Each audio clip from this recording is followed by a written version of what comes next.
Hi, I'm Garbreak1, and this is Midgardy RPG's cool crowdfunding show. I'm here today with Benjamin Quiggins from Spaceships and Starwyrms. How's it going? Pretty good, Garm. How's it going? Oh, I'm pretty well. So, we've talked about Spaceships and Starwyrms on the show before. I interviewed Audrey a while back. Uh, hmm but you're doing a Kickstarter now, which one of the things that interested me originally was that it was a 5e game that came out of nowhere with no Kickstarter, just like boom, here's a thing, and it was pretty successful and pretty good. I think I bought it like day one. So, why Kickstarter? Well, back when we first set out to release it, um, because of how it evolved for us, it also kind of came out of nowhere. And by the time that we came around to it, we were like, well, we have it done. Why don't we just put it out there and see what the reception is? And if the reception is positive, then we know that it's worth putting the Kickstarter out. And the reception was positive. So here we are. We are doing the Kickstarter a little bit in the reverse order. And in some ways I think that works in our favor. And in other ways it made our lives a little more difficult. But it's worked out, I think. Yeah, I know there's a bit of weirdness. Like you pulled the actual core game off of Drive Through RPG for the duration of the Kickstarter. Um, Yeah, we're not allowed to have it up there while we're also doing the Kickstarter. It's just a drive-through RPG policy thing. right. Yeah, that's a little strange, but I guess it makes sense from their perspective. Yeah, it's just all behind the scene business stuff, but it works. And like honestly, if you end up finding the Kickstarter from our stuff on drive-through right now, then in the end, it's all going to come out the same for you, better potentially.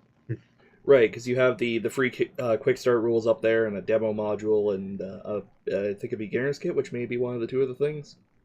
Uh, Well, so what was the beginner's kit was split into a free quick start rules and also a free module, like demo module. And then there is a full game module, although if you don't already have the rule book, that one is a little bit you can play with the quick start rules because everything you need for it is within it, but might be a little bit rougher, yeah. it might be a little bit rougher, yeah. Yeah, and you guys released your first like big galactic adventure module pretty recently, the Attorney Archives. Yeah, that's the one, the Attorney Archive. We had a lot of fun writing that one and running the play tests for it, and watching how everybody kind of interacted with the tale within differently. Yeah, I'm looking forward to it. One of my players bought me it to run, so look forward to that. Oh, well, Uh, then I won't spoil anything for you. I appreciate it. I mean, I'll be DMing it, so Oh, well, then I will spoil as much as you want for you, except I'm pretty sure I don't want to spoil everything for the people watching. yeah. Um, yeah, I'm familiar with Spaceships and Starworms. I've run some of it. I played in a session with Mark Muir a while back. There's a link to that below. Um, but for those who haven't seen the interview with Audrey, why don't you tell me a little bit about Spaceships and Starworms? Okay, so Spaceships and Starworms is a jump from base 5th edition using their open gaming license into a sci-fi fantasy galaxy. And with that, you come into a new setting with new species and new classes and new equipment and spaceships, both magical and technological, and how all of that integrates. And so, if if you are looking to play a game in sci-fi with the 5e rules and all of their accessibility, this is the game for you. This is why we made it. Excellent. That's the elevator. Well, it's not an elevator pitch because it's more than a sentence, but Science Fantasy Fifth Edition. Good. Elevator pitch done. Um, done. and then you shove somebody out the elevator, regardless of what floor they were going to. Uh, Oh dear. you work here now. Um, so what's in the Kickstarter then? So the Kickstarter has quite a few things actually. So the first and biggest and most important thing to us is one of the biggest requests we got after we released the PDF on drive-through was, how can I get my physical copy? And the answer at the time was, you can't. But the Kickstarter is addressing that. So by kickstarting, by backing the Kickstarter, you'll get your physical copy of the core source book. And depending, I think we just hit 20,000 today, so we're inching our way for us. We got 7 days left, and the next stretch goal is more art. So like one of the things that we wanted to do is try and make it even nicer than it was before, essentially. More visually pleasing and stimulating. And so we did a little bit of that on the front end, but the stretch goal is what really pushes that forward. So yes, the core book, that print core book is the primary thing. Aside from that, though, the other two big things we have going on with the Kickstarter is our first supplementary book, the Galactic Primer on Natural Environments, is brand new, and it's coming out through the Kickstarter itself. And then eventually will be also available on drive-through. And that one has 2 new classes, 1 new race, 1 new optional race, and then it also kind of acts as our bestiary. It's got its full. There's over 100 monsters now. I kind of lost count at some point, but it's really there to help populate the setting of the Nakora Galaxy with a lot of different monsters and encounters you can run into. Everything from giant beasties that are meant to be fought in your spaceship to things you can find in the void, in an asteroid, or even on planets. We talk a lot about the flavor of rapid onset evolution and how that's affected by terraforming planets and stuff like that. So that's all wrapped up in that book.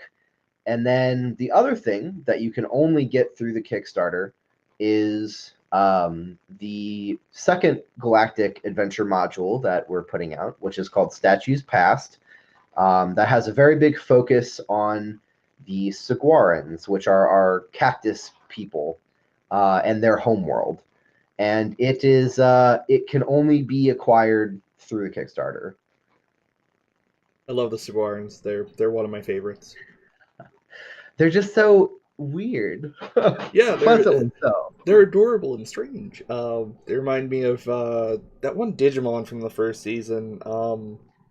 Oh yes. Gosh, I know exactly which one you're talking about because when we It's originally were trying to get an artist to kind of understand the concept of it, that's one of the pictures we used to just trying to get the idea out there. legit. Yeah, yeah. Mimi's companion. The name is escaping me right now. It's been like a billion years since I've thought about the first season of Digimon.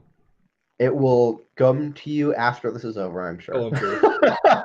I mean, not a billion years because Digimon Adventure Try came out like 2 years ago, but yeah, you know.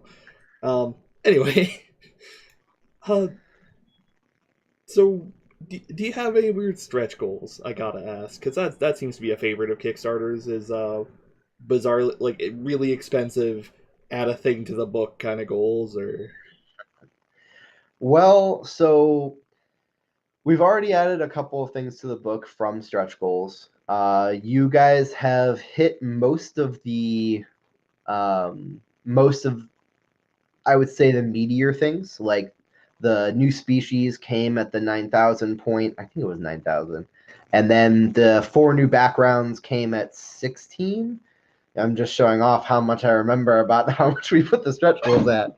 Um, but outside of that, the higher levels are a lot to do with expanding how much art's in the book on multiple places and trying something a little different in the form of spaceship cards. If you've ever seen like the equipment or spell cards that a lot of 5th edition has out there, these would be similar to that, but for some of the pre-made spaceships that GMs can use in the core book. Stats on one side and a picture on the other. Let's see. I would say beyond that, there is It's currently unannounced, but I will tell you that in a farther stretch goal, there is an entire another galactic adventure module hidden Ooh. up there somewhere that one of our writers is working on right now. So just in case, just in case, Do you have a name? a name for the adventure. Yes, sir. Well, the working name is the Death Ship, but um, you'll just have to. It's definitely something that's getting written now. So even if it doesn't come out as part of the stretch goals, and we hit that point someday down the line, I'm sure it will hit your computers I'm sure. in a Yeah. non-violent way. I can't resist something with a name like the Death Ship. Honestly, Oh gosh, well it probably won't come out called that, it'll always be but the Death Ship in my heart. that was uh that was how it was originally just kind of like doodled down. So is that like a Space Hulk dungeon crawl kind of thing, or? Actually, it is. It's the idea of like a super vessel, super dungeon crawl. So, but Oh, that sounds so you hype. pretty much you got that kind of down pat. It has some quirks to it, and we're really excited whenever that someday comes around. Maybe sooner, depending. But Well, yeah, you've still got about a week on the Kickstarter. yeah, Those last two that's days right. are We could usually still get there. yeah, those last 2 days are usually huge. That's what I hear. This is the first Kickstarter for me, so I've never. I mean, I've of course participated in a few, but I've never run one before. So, Yeah. How stressful are you finding it? Because I've heard it kind of both ways from people. Some are like, it's nothing. One guy was like, well, I've worked in the Air Force and a bunch of trades and like incredibly dangerous jobs, and this is the most stressful month of my life. it is kind of stressful. You have to really keep an eye on it and make sure that you're, answering everybody's questions as soon as you can. And I know that Audrey works night and day to make sure that, like, when we need to put up a new graphic, the graphic is already ready and things of that nature. But I would say the biggest stress was like the day before it launched. And I think I would be a lot more stressed out if we hadn't have funded the first day. That's fair. Yeah, because you that guys, that definitely took a lot off of our shoulders from like okay, it's gonna happen. yeah, you guys funded in 14 hours, which is it's pretty good. Yeah, I think that was part of the advantage we got from having already kind of been out there with the core book for, I guess we were out there for about 5 months, 4.5 months before we launched the Kickstarter. And so you had all these people who have the PDF and want a physical copy, or at least have perused the PDF through a friend and are now interested in jumping on board and that kind of thing. So yeah. Yeah, and there's actual plays and stuff out there already, which I'm sure helps. Oh yes. You guys over at you with Midgardia and everything streaming, super useful and helpful for getting all of that out there, and also showing people, how it plays and how it plays in comparison to other things that get streamed, your regular fifth edition and etc. I'm Um, always glad to help. Yeah, and well, we it's appreciate it. I look at 5e supplements more than I should. I look at almost everything, like pretty much everything that's out there within the last no year. I've at least read the description of. This is my Mhm. favorite science fantasy one that I've actually had the chance to look through. Uh, I haven't Well, I'm glad to hear that. I haven't had the chance to read Dark Matter because we didn't back at the like beta level, but Right. I would be very shocked if it was better than this. Well, I appreciate the kind words for sure. I appreciate the I game. It's great. well, it's our pleasure to have made it and got it out there.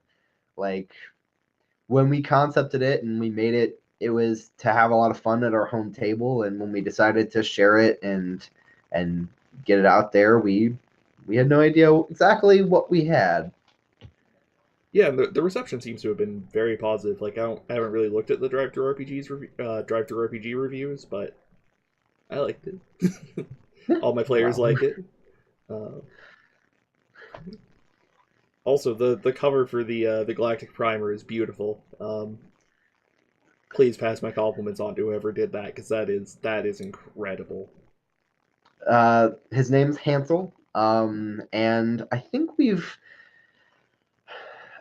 if you go to the Kickstarter page, you can find his Twitter through Oh yeah, the art link. And I followed him for a little bit before we commissioned him for it, and afterwards, and he's actually done another piece for the Kickstarter that's internal art, because one of the things one of the things we really wanted to make sure of, since we're making a monster manual of sorts with this galactic primer, is we needed a lot of monster art. Monsters are like one of those things that a lot of people have trouble concepting from a description, and so it's super important to have art for monsters that are hard to imagine, and things that are just kind of keystones of your setting. So um, we spent a lot of time trying to figure out how much we could get and put in there, affording wise. yeah. I see one of the goals is more art for monsters and stuff. So Yes, hopefully more. exactly. Yeah, I am one of those people who is firmly of the opinion that 3.0 3.5 era of D&D had the best trade dress of maybe not any RPG out there, but certainly top, like certainly best D&D. I just like it when my books look like arcane tomes. It really, you open that book and you're already in the zone because you know exactly what you're doing. Yeah, no, I totally get that. And when we realized that what we wanted to do concept wise for the Galactic Primer, which has a sort of built in flavor, the primer itself is meant to be read as though it was written by a member of the Nova Seeker Division, one of the main, very Star Trekky kind of explorer type factions in our setting. And so you'll see a lot of notes and side thoughts from that person from the Novus perspective in the book. And so the idea of it being like a person's journal of some sort was what kind of came from that. Yeah, I quite like that stuff. Sometimes it ends up getting a little cluttered, but I've seen Audrey's layout work, and I am fully confident in that with you guys. I am very confident in her layout abilities as well. It it's good. It's readable. It's very, It's very pleasant to look at, which is not something you can say about a lot of indie RPG stuff, unfortunately. I mean, it is definitely something that we've spent a lot of time thinking about, and I I'm very lucky to have partnered up with somebody as skilled as her when it comes to layout, design, and that kind of thing. Yeah. So, what's your favorite monster in the book? My favorite monster in the book. Oh boy, that is a very difficult question Sharp because turning it the has. hardball. Yeah. I know it has changed a lot during the concepting. So I'm gonna drop a couple of things, but I think the big one that I just keep coming back to because it makes me weirdly delighted is a creature called the Galvanpire. And the Galvanpire is essentially a robot vampire. It's what happens when a proxy essentially contracts vampirism, the curse, and so you get this like this machine, evil undead machine construct that feeds on other machines in the same way that a vampire feeds on people. And I just really like how the art for it turned out, and how it brings a certain fear to proxies that and Wireborn and stuff that they wouldn't normally have to have in a game, because like you're a proxy, you're a robot person, you can be in the void of space, and disease, psh, whatever. But then you've got this guy and the Gallus necrosis disease that will turn you into an evil vampire, and you're just like, oh, that's not nice. that's that tends to be my reaction to vampires. Oh, that's not nice. Oh, that's good. Also, Galvan Fire is a hell of a name. Um, Well, what can I say? They range the gamut. Yeah, I think my other major favorite is probably the L amalgams, which came about because we were talking about building like a living swamp, and that kind of morphed into like, well, maybe it's a blend of the earth and water elemental planes. And then we're like, but what if we made one for every plane combination of the elemental planes? And so you end up with like this living hurricane and this walking volcano and just this the whole range of these gigantic CR 14 to 16 super elementals. that's awesome. Yeah, player stuff seems to be a running theme in this. I see you've got the plane shifter as well. Uh, what can you tell me about the plane shifter? So the plane shifter is brought to you by popular demand because one of the biggest requests we got in the first couple months after we released SNS was, "Where's my druid?" And our thought was, well, it's not the easiest thing to bring the druid into a space setting, much less one filled with technology, even if it is a space fantasy setting. So the plane shifter is our version of the druid. It's one of our augmented classes, like how the vanguard is a barbarian and the adept is a monk. You have the plane shifter as a druid. And so if you ever played a druid, you'll be right at home. The plane shifter has an ability called spirit shape, which is very similar to wild shape. The primary difference is that you create this spectral form of magical energy in the shape of whatever creature you're transforming into, and that's what you are. And it basically you can survive in that shape in the vacuum of space. It gives you a move speed and zero gravity, some extra benefits that the normal wild shape doesn't do for you. And then each of your archetypes. So, like, instead of druid circles, you have planar bonds. And so the idea is you bond with a certain plane of the multiverse, and that's kind of informs your powers. So there's one that bonds to the elemental planes and one that bonds to the Fey beyond. And then there's also the ones that bond to the material plane. So, like, in the book, the third archetype is the bond of flora. So it's bonding to the plant life of the material realm. And so if you're using, we really wanted to encourage people to be able to use the base druid circles from the normal 5e. So like the circle of the moon, the circle of the land, those are both material plane bonds. And they work just fine in the confines of the plane shifter. And so that's the general idea, is to kind of take something that people have been asking for and bring it into and integrate it with our setting. Hell yeah. I see that the example art has the plane shifter shifting into some kind of tree, which is pretty great. Yeah, actually, that spectral form is a new monster in the book called a Chloro Fiend. It is a CR3, I believe, plant monster. Because we were making a plant focused planar bond archetype for the plane shifter, we knew we would have to make a lot of plant monsters.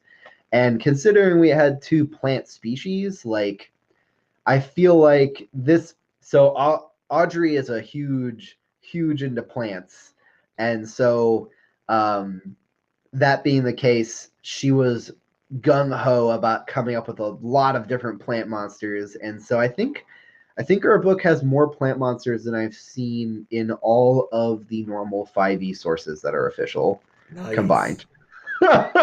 Oh, I have players who are going to be all about that. Yeah, so if you like plant monsters, it's the perfect book for you. But we really needed to fill out things because, like, you got this, basically druid, and their special thing is turning into plant monsters. Well, there's got to be enough plant monsters for you to turn into. Yeah. You mentioned that one of the planar bonds to the elemental planes. Is it individual elemental planes or just the elemental planes in general? The four of them in general. So in the setting of the Nakor Galaxy, you the planes are set up so that either they're tied to specific planets, like the Fabians and the Night Veils are, or they're tied to the galaxy as a whole. And so the elemental sphere, which contains the four different elemental planes, is its own distinct thing attached to the galaxy as a whole. So that you're connected to the sphere. Now, is that not to say that sometime down the line there won't be a specific water bond one or something like that? No, there could be something like that in the future. This one we decided to go a little broader with it. It's definitely the most fighty of the archetypes, the closest to the current Circle of the Moon Druid. So it's all about shapeshifting into elemental creatures. And at each of your, CR boosts, you get access to one elemental creature of each element. And so we wanted to run the full gambit for this one rather than focusing on a specific elemental facet. Fair enough. So this is Mm-hmm. this is going to be a weird question that delves probably unnecessarily deep into like ancient D&D cosmology. Uh Uh-huh. are is there anything for the para or quasi elemental planes? So right now, no. But that said, keep an eye out. I know I said before we started that I wouldn't talk about anything in particular, but one of our far reaching projects that we're talking about is a book similar to the Galactic Primer on natural environments, but all about the planes of the multiverse. So you'll have to wait and see. I'm excited. I want like the full planescape set of planes. You got like the ordinal planes, the whatever else is there, the para elemental planes, the all that stuff.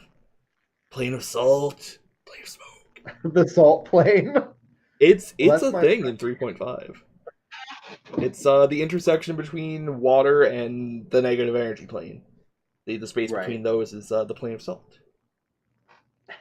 I I like the weird cosmology in 3.5. It's bizarre. It was really bizarre, wasn't it? Yeah, like the set of planes where like they were literal incarnations of the various alignments. That one was weird. Yeah. And that's kind of what carried over when Pathfinder kind of shot off in their own direction, as they ended up co-opting that idea. Right, and then 4E did the like world axis cosmology, which was its own weird Yeah, thing. It's okay. I don't know. It's My not favorite weird thing enough. about what was that, girl? It's not weird enough for me, dang it.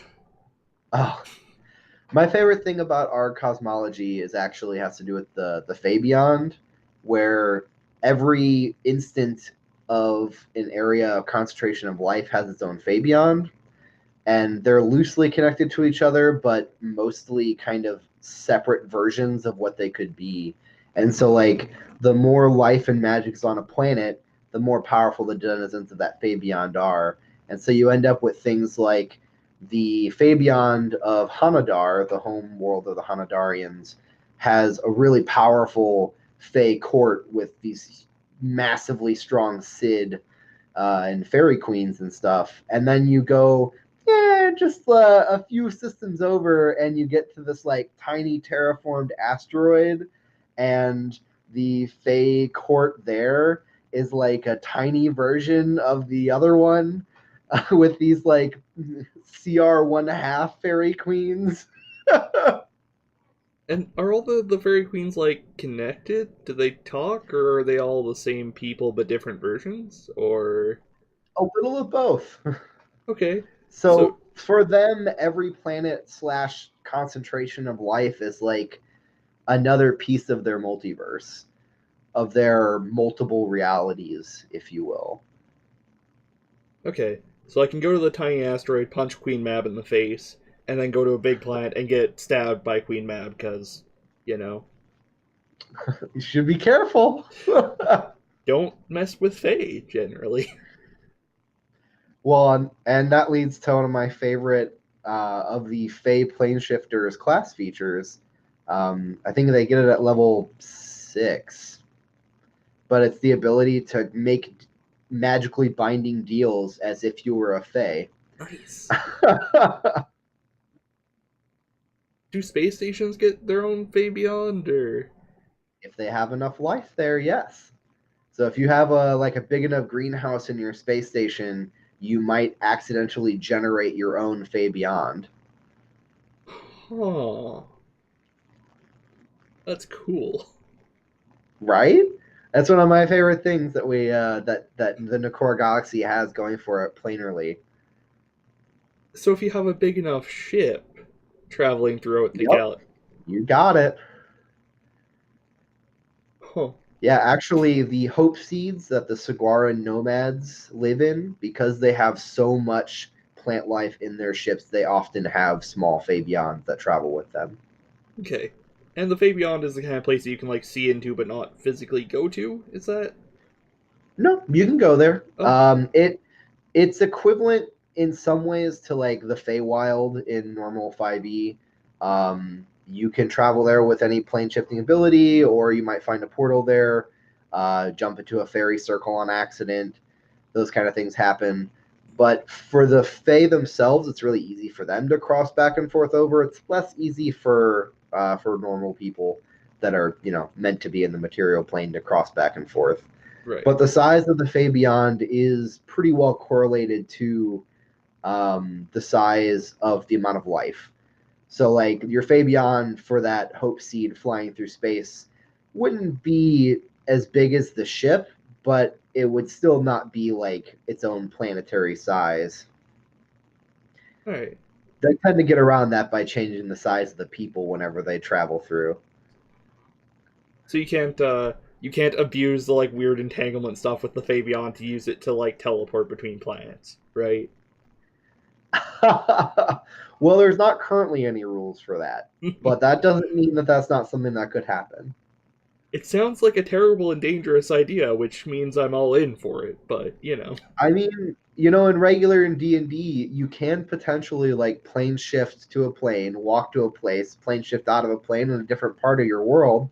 Nothing says you can't do that from planet to planet either. You just have to deal with the different problems therein. there's a lot more math when it's at that scale. Yeah. Yeah. Yeah, well, Although, and the biggest issue is the Fabion for the void of space is essentially this eldritch waste where the abominations live. So if you're trying to traverse that, you might end up letting something into the material world you wouldn't normally want in the material world. which is not ideal. Yeah. That's somebody else's problem, though. I mean, if you're planet jumping through planes, I mean, Yeah, you've got better stuff to do. that's right.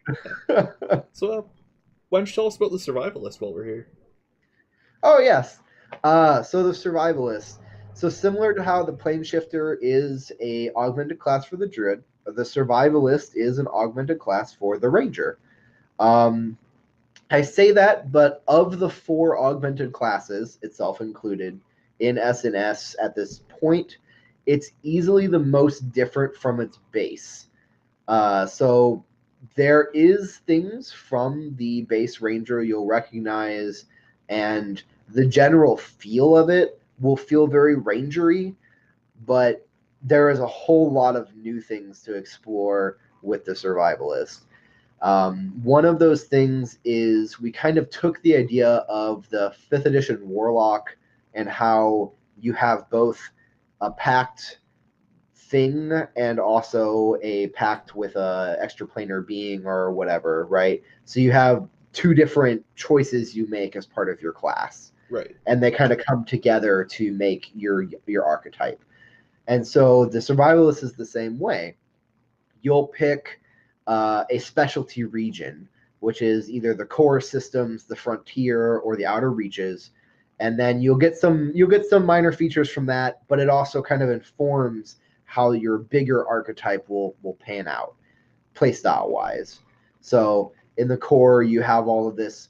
You're used to being around technology so much more and in cities and in urban environments. And if that's the type of game you're playing, then picking core is going to be really good for you.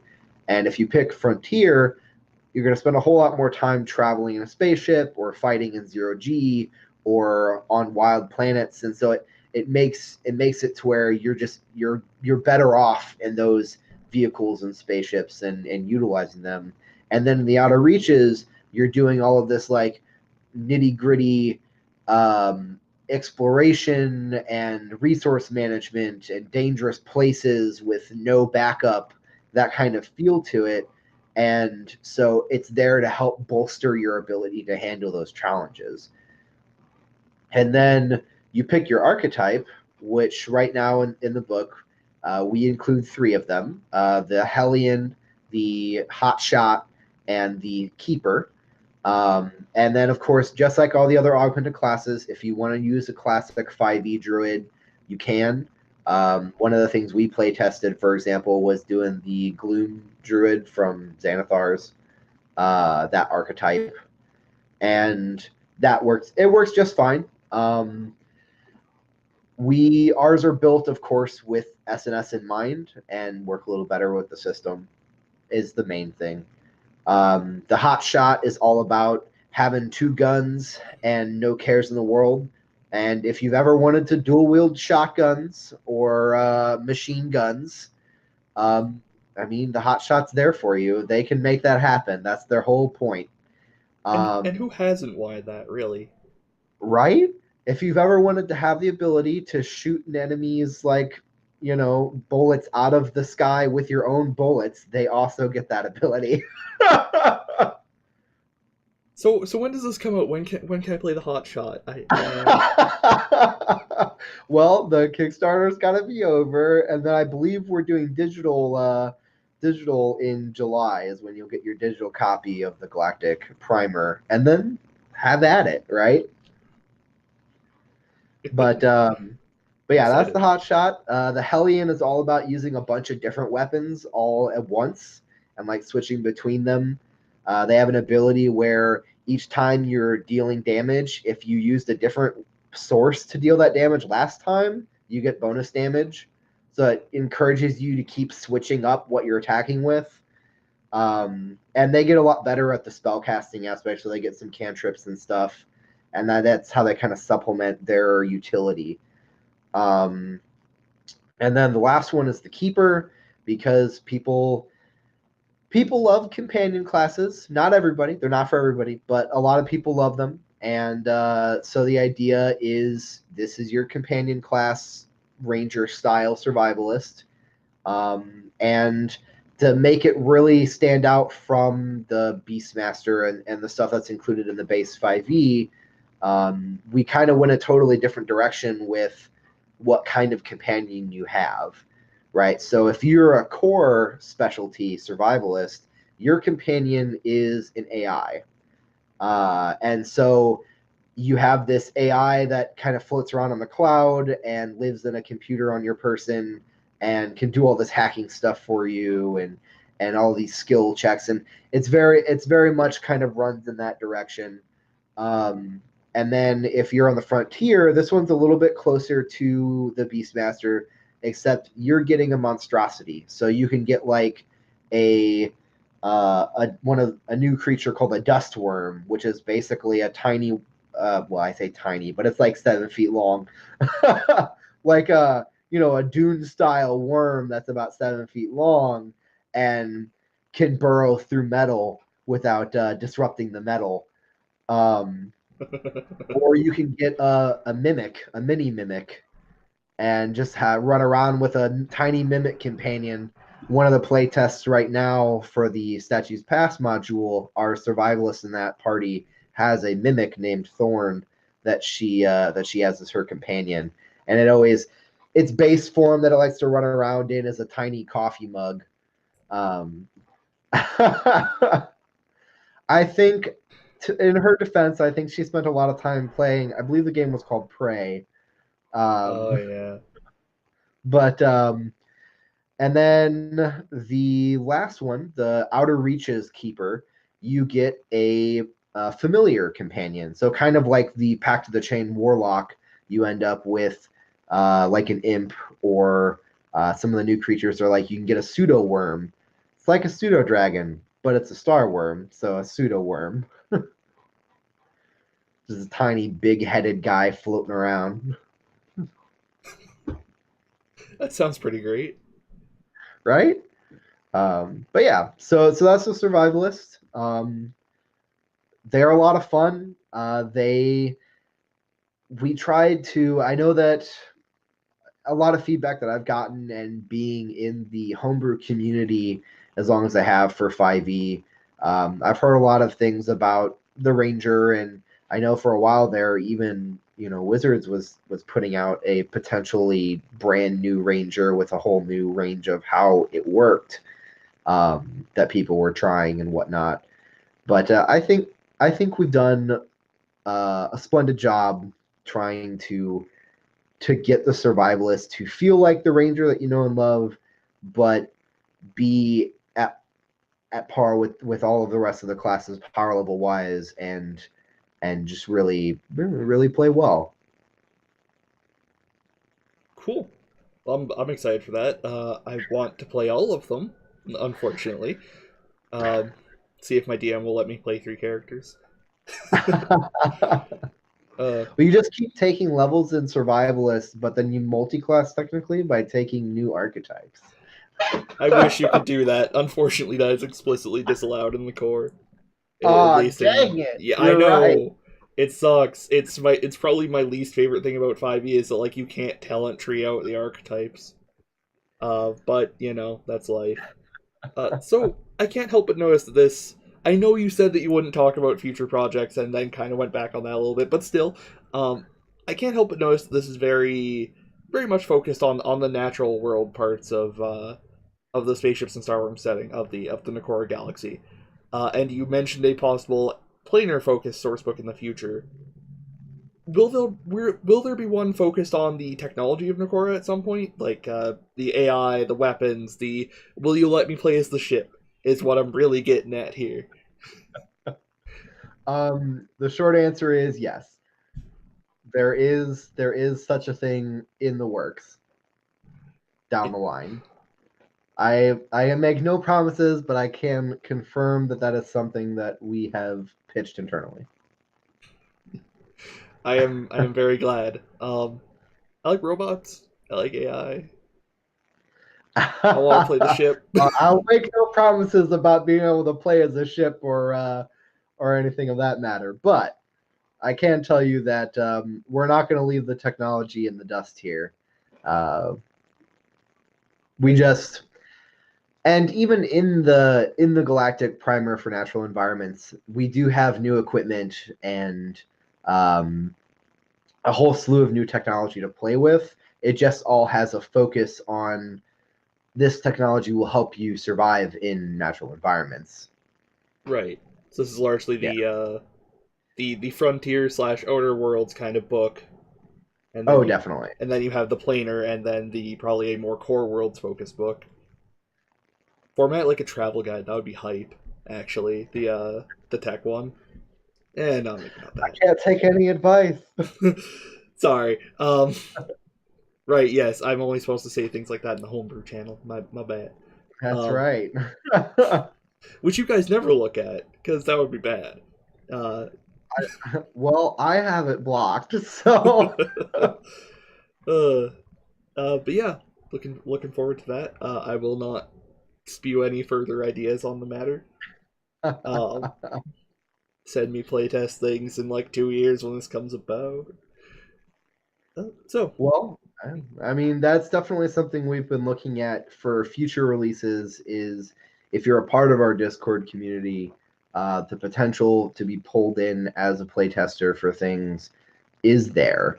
It's definitely something that we've been talking about, because as we grow and as we put out more things, it becomes harder to catch things in playtests unless you have a lot of people and a lot of different people with different experiences and stuff. So yeah, absolutely. I need to have a continuous supply of. I think I'm not supposed to say new blood anymore, but new people. Who Fresh perspective. fresh perspectives. Um, Yeah. of people who haven't really seen the system before, and they go, "Oh, hey, why is this way?" And you're like, "I don't know, actually." Right. Well, anything else you want to highlight about the book or the Kickstarter? Well, what I can say is this. Uh, the module has been super fun in the playtesting so far. I'm sure you guys will enjoy it, especially if you like the Saguarans or the idea of the cactus people. Um, the Galactic Primer and its bestiary really helps bring the galaxy to life. And honestly, we've been pretty blown away with the amount of support and how the Kickstarter has gone so far. And we're really excited to see where it goes from here. We've got these I believe, 7 days left now. And we, gosh, I mean, we're just really delighted. And we look forward to sharing it all with you. I look forward to playing it, man. Yeah, we're supposed to be. We got the Attorney Archive. We're looking to start that probably after the Kickstarter finishes, so we can get all those sweet goodies. Right. Um, Well, you can get your enamel pins to match what faction you're playing in the Attorney Archive. right. Yes, Because I'm. it matters. We're doing the faction thing, and it does make a difference in how the game plays out for you. Will I be able to get the faction designs on a T-shirt someday? I have no idea, but it is on the table. All right. I really want a Wild Stars T-shirt. The logo is sick, and yeah, It's a favorite. yeah. You I'll let guys Audrey know. pass on my thanks to her for all of the wonderful graphical stuff in this game. It's one of the things that really makes it stand out, in my opinion. Oh, hell yeah. But yeah, it's been great talking to you, Yeah, it's been great talking to you too. and for all of our viewers at home, have a good night.